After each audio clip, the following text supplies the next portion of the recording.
Tapi ternyata ketika kita baca itu semua isi aturan di KUHP enggak gitu juga. Makanya saya juga tanda tanya. Enggak sehoror itu ya sebenarnya. Enggak horor begitu. Kalau orang-orang kayak kita gini Kak, orang awam yang nggak ngerti, pasti itu udah heboh banget nih. Enggak ada tuh tertulis di dalam pasal-pasal di KUHP itu bahwa check-in di hotel bisa dipenjara, bahwa kohabitasi atau kumpul kebo tadi itu bisa seketika dipenjara begitu saja gitu. Tetapi ada klausul-klausul yang lainnya. Nah, apa aja nih biar para sahabat gembel tahu apa aja yang bisa bikin orang tuh sebenarnya nggak segampang itu untuk memenjarakan orang dengan KUHP yang baru. Apa aja nih Kak?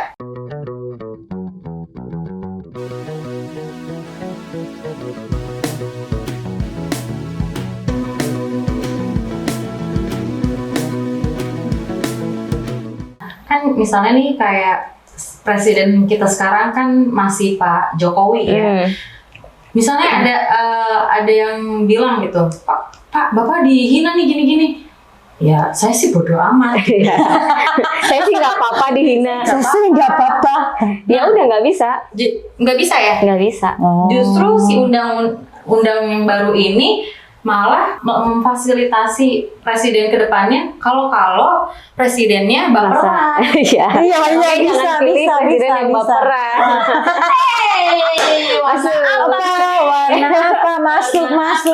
Warna apa presiden kamu?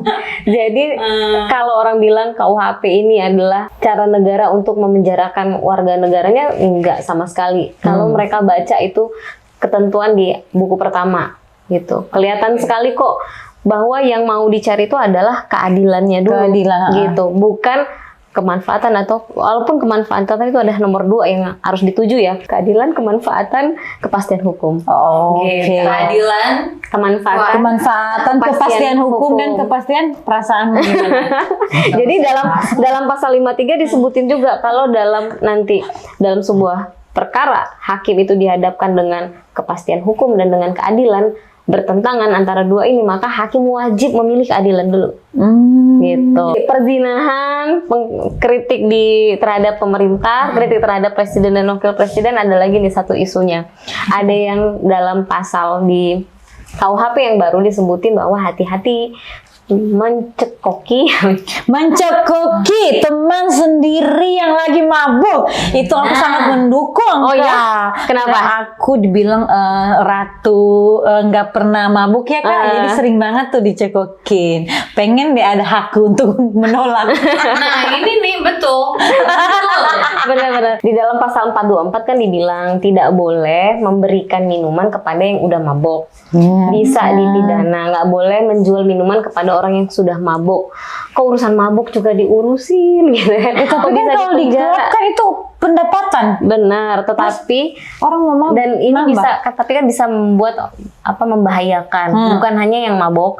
Ya, kan kita nggak pernah tahu kapasitas. Dulu kan, misalkan ada salah satu klub, terus kan orang pada open botol itu pasti bakalan lebih dari 5 botol. Itu pasti mereka 3 botol aja udah mabuk. Tapi kan kalau lagi euforianya pesta-pesta, vibes-nya dapat, orang pada beli minuman pasti bakalan over banyak banget. Jadi udah nggak peduli mau mabuk kayak mau gimana, itu gimana? Benar. Sebenarnya ini filosofinya lebih kepada jangan sampai orang yang sudah mabuk, yang sudah tidak sadarkan diri kan pengertiannya, tapi masih tetap dicekokin. Dia tidak sadarkan diri, pingsan ya Kak? Iya. Nah banyak case nih, misalnya kalau kita udah mabuk dicekokin, kan kita nggak bisa ngapa-ngapain nih. Benar. Nah seandainya dari kita nggak bisa apa-apa itu membuat celaka diri kita. Betul.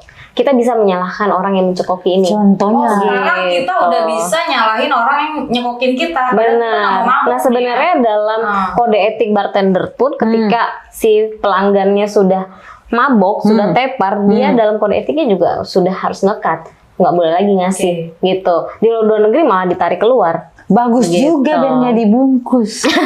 Apa yang dibungkus? Nasi padang. Apalagi kalau seandainya ketika dia sudah dibikin tambah mabok ya, yang tadi mabok dicekokin lagi, kemudian dia nyetir, dia membahayakan orang. Itu. Gue rasa sih itu clear ya, nggak terlalu jadi persoalan. Yang jadi persoalan banget ya tadi. Perzinahan. kritik. Terus ada lagi nih terkait dengan menunjukkan alat kontrasepsi kepada anak-anak. Oh iya itu dia tuh rame banget. Benar. Rame Kan juga tuh. katanya kan nggak boleh ngeliatin alat kontrasepsi. Kalau Ya. di sosial media kan ramenya kayak gitu ya. Nah, jadi sebenarnya dalam pasal menunjukkan alat kontrasepsi itu tujuannya adalah melindungi anak agar tidak melakukan pergaulan bebas. Boleh ditunjukkan sepanjang, kan dalam pasalnya disebutkan sepanjang itu untuk ilmu pengetahuan, pendidikan, Berarti dilakukan kalau oleh umur puskesmas. SMP udah bisa diliatin, SMP, SMA gitu. Iya, Edukasi, kalau oleh untuk edukasi boleh Oh. gitu. Tapi kalau misalnya Bella nih dia punya adik-adik kan, biar lu nggak hamil pakai ini aja, padahal masih di bawah umur, itu nggak boleh Oh. gitu. Tapi kalau misalkan ini alat kontrasepsi loh, ini pengaman, biar kamu nggak hamil. Ya itu nggak boleh. Nggak boleh. Nggak boleh. Harus pihak yang berwenang. Harus gitu. orang-orang dalam rangka edukasi, KB dan lain Oh, sebagainya. makanya nanti Gitu. sering-sering mungkin Ke anak-anak nggak boleh. sering-sering mungkin nanti pemerintah ini bikin sosialisasi Iya, kayak iya, gitu iya, kali ya. iya. Makanya kita masih punya banyak waktu kok 3 tahun ini untuk melakukan sosialisasi terhadap semua pasal-pasal yang Disahkan. dianggap bermasalah gitu. Kak, ini kan ada nih katanya kalau yang ngerasa punya ilmu, kekuatan magic gitu. Gaib. Katanya bisa bikin ini, menggandakan uang, Bisa terlihat cantik ya kali ya. cantik, Harus mandi ini dulu. susu, itu ya. Bisa dipenjara juga. Bisa dipenjara juga katanya. Yang rame juga tuh di media sosial bilang gimana sih cara ngebuktiin santet? Emang gampang.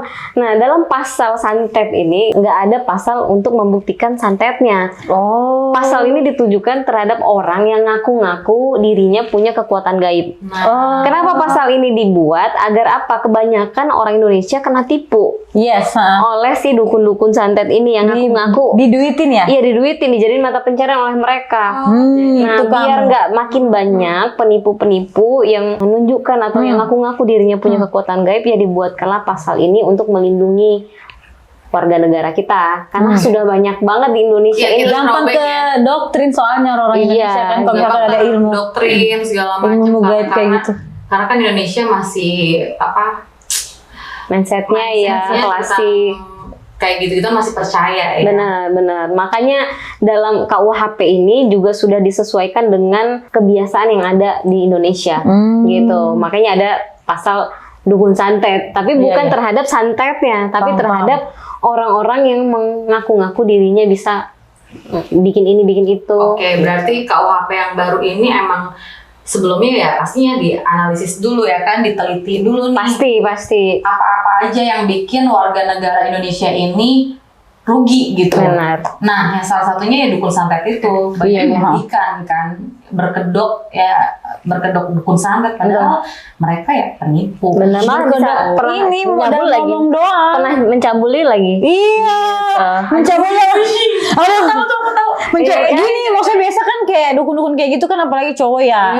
Kayak maksudnya Masa sih? pelecehan seksual jatuhnya. Jadi melindungi hak-hak perempuan juga Nah, kan. sehingga dengan ada pasal ini orang-orang yang tadi yang ngaku-ngaku itu jadi agak kerem nih gitu kan, wah udah ada pasalnya. Kalau selama ini kan nggak ada begitu.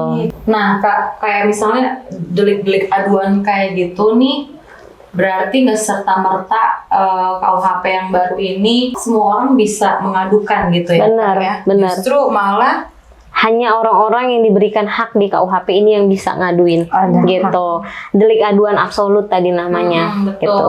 Oke. Delik aduan absolut itu membuat orang-orang di luar yang berkepentingan, di luar ikut campur intinya. Iya, nggak bisa ikut campur lagi, nggak bisa lagi Bagus tuh. juga. Dulu di KUHP yang lama kan ada juga pasal perzinahan, tapi Tapi banyak memungkinkan yang ikut campur. iya, memungkinkan kepada kepala desa atau RT sepanjang keluarganya nggak apa-apa dilaporin. Tetapi di KUHP yang sekarang ini udah nggak bisa, gitu. Sudah tertutup Iya, pihak-pihak misalkan luar. Di kos-kosan nih ceritanya apa di hotel. Iya. Misalkan lagi nonton bareng nggak bisa tuh langsung dituduh kamu Nah lagi itu dia habis ngapain. sebenarnya. Habis ngapain? Ini Kak? menarik nih. aduh. Nah, pasal perzinahan, semua praktisi hukum tahu banget lah. Pembuktian terhadap pasal perzinahan itu aja PR setengah Iya mati. kan? Harus dibuktikan secara konkret bahwa perzinahan itu benar-benar dilakukan. Kalau hanya di dalam hotel dia nggak bisa lihat, nggak bisa dia mengasumsikan orang masuk hotel udah pasti berzina. Yes. Begitu. Jadi Gak bisa, itu setengah mati membuktikan pasal perzinahan itu. Jadi berat sekali pasal perzinahan di KUHP ini, makin berat. Satu, harus orang yang berhak yang bisa melakukan pengaduan. Yang kedua, ini pasalnya tidak bisa dipilih-pilih kepada siapa pelaku yang harus ditindaklanjuti. Nggak bisa suaminya aja atau istrinya aja. Harus dua-duanya. Nggak bisa, ya harus dua-duanya. Nah, yang ketiga, perzinahan itu harus terbukti dan konkret. Dilakukan. Gitu. Gak semata-mata Anda di hotel bilang perzinahan. Tapi kan yang kayak tadi aku bilang Kak, masuk misalkan ada penggerebekan. Iya kan? Tapi kan misalkan ada pasangan yang belum sah menjadi suami istri nih. Iya. Tapi nggak ngapa-ngapain, cuma mungkin ada yang satu lagi mandi kali ya, yang satu lagi pakai celana, itu gimana ceritanya? Kalau misalkan kalau dia sudah menikah apa belum? Belum. Bisa masuknya ke kumpul kebo, tinggal bersama, kohabitasi. Tapi kan di hotel Kak, bukan seru. Nah, berarti membuktikannya gimana kalau emang dia bersalah nih? Kalau diadukan oleh siapa? Oke, si perempuannya lagi mandi, si cowoknya lagi pakai celana. Pakai celana dong. Oke, lagi pakai celana ya kan. Ya nggak tinggal bersama namanya, kalau cuma nginep kan. Siapa tahu cuma berkunjung. Tapi berarti nggak kena pasal. Iya, susah untuk pembuktian pasalnya itu. Begitu. Harus diadukan oleh pihak yang berhak. Kayak tadi ya. Iya, benar. Orang tua misalnya. Kalau kumpul kebo kan harus tinggal bersama. Namanya tinggal bersama. Iya, tinggal bersama itu kan ada lagi nanti penjelasannya terhadap tinggal bersama itu seperti apa. Mungkin udah yang bertahun-tahun bisa. Iya, mungkin tidak lebih dari 1-2 hari lah yang jelas kalau tinggal bersama.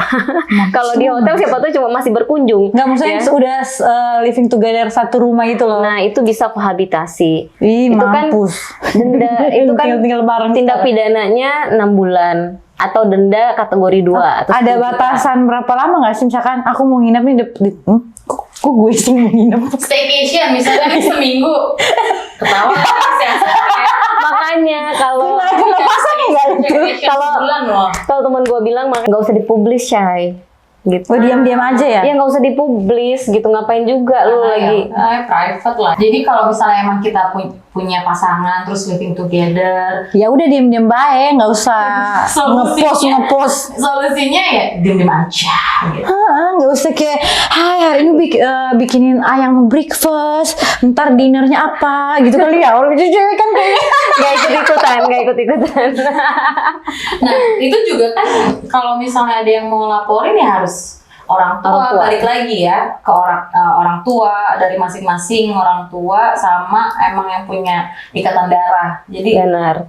Mau Pak RT, mau tetangga, mau mantan. Jadi kalian nggak bisa semata-merta bikin pengaduan. Tapi jadi bagus sih serta udah tahu garis-garis besar dari kakak, penjelasan dari KUHP ini kayak punya hak sendiri sebagai perempuan kan. Selama ini kan banyak ketidakpastian dalam sebuah hubungan.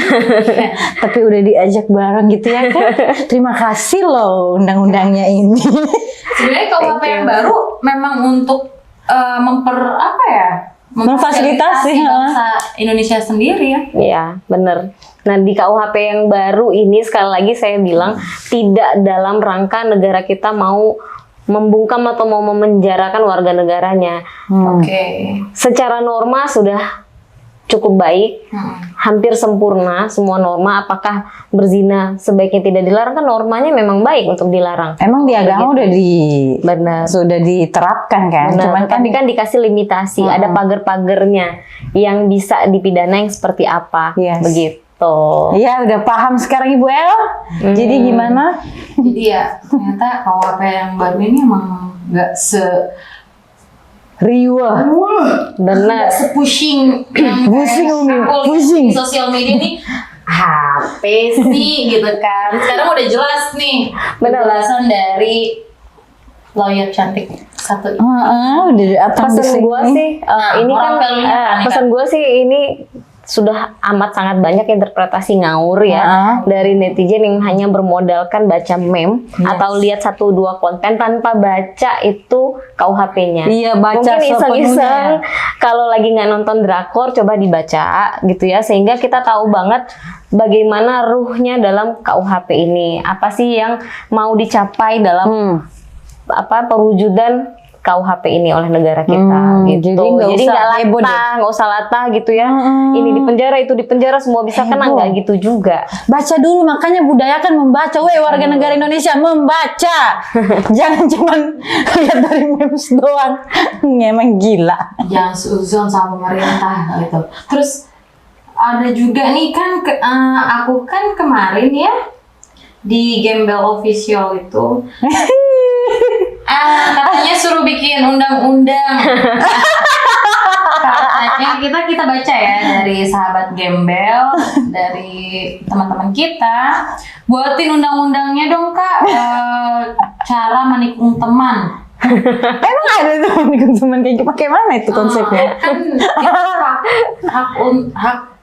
hak membuat undang-undang ya legislatif punya kan? Iya, bukan Bu El ya. Bukan Bu El, bukan Bu Mel sebagai as a lawyer, bukan apalagi gua Bella gitu. Kita kan hanya host dan membawakan ya sedikitnya mengedukasi tentang ini pengertian KUHP yang baru gitu. Benar. Jadi kalau membuat undang-undang bukan enggak gini aja, kalau menurut dia menikung teman, mending dia menikah aja sama lakinya biar ada haknya. Gimana Kak? Benar banget. Kalau masih pacaran hubungan nggak jelas ngapain? Yang dilindungi suami atau istri. Iya, makanya.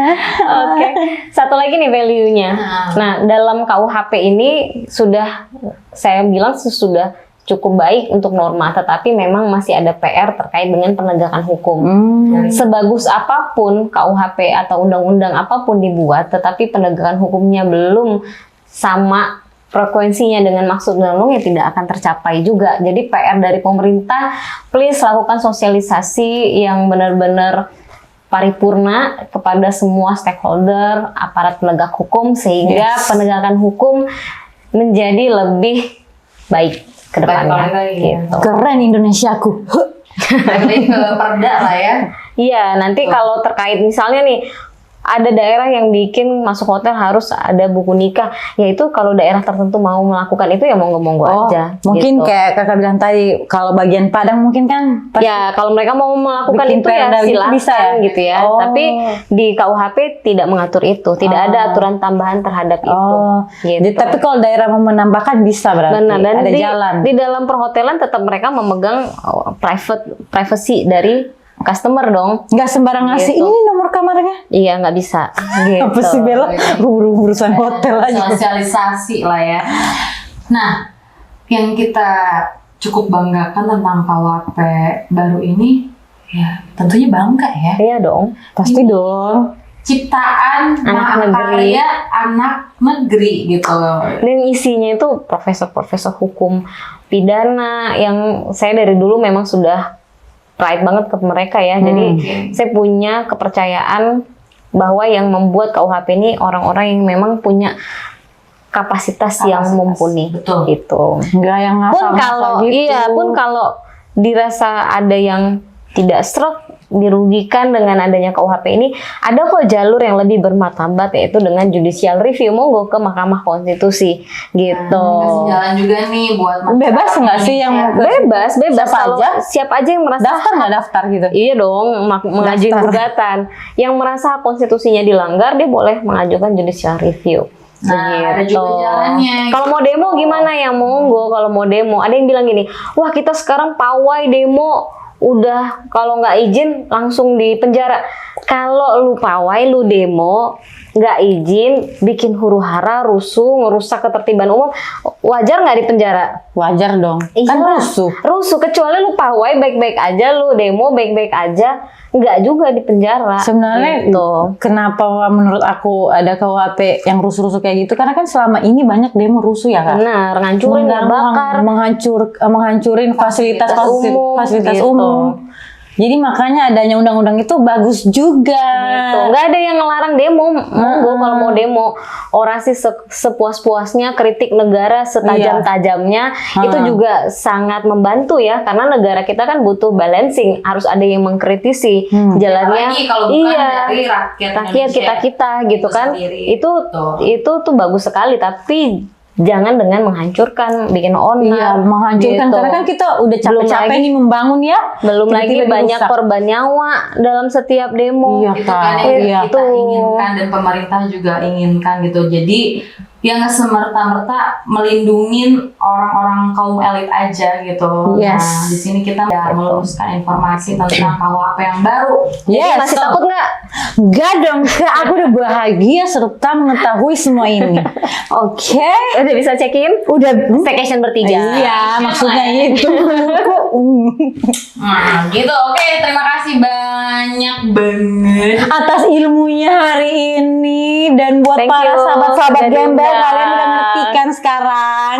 Jadi kalian jangan terlalu pusing banget sama Pusing Umi. Umi pusing. Jangan terlalu pusingin banget sama KUHP yang baru. Karena ya pemerintah sudah memfasilitasi dengan sebaik mungkin. Iya. Kalian juga masih bisa memberikan kritik dan saran ke pemerintah, itu masih bisa. Gitu. So, thank you so much for watching. Thank you for coming. Thank you. Terima kasih sudah datang. Melissa Anggraini, SHMH. Oke, semoga kalian suka dengan apa yang kita present hari ini. Dan jangan lupa di subscribe, bunyikan lonceng berbunyi. Lonceng berbunyi.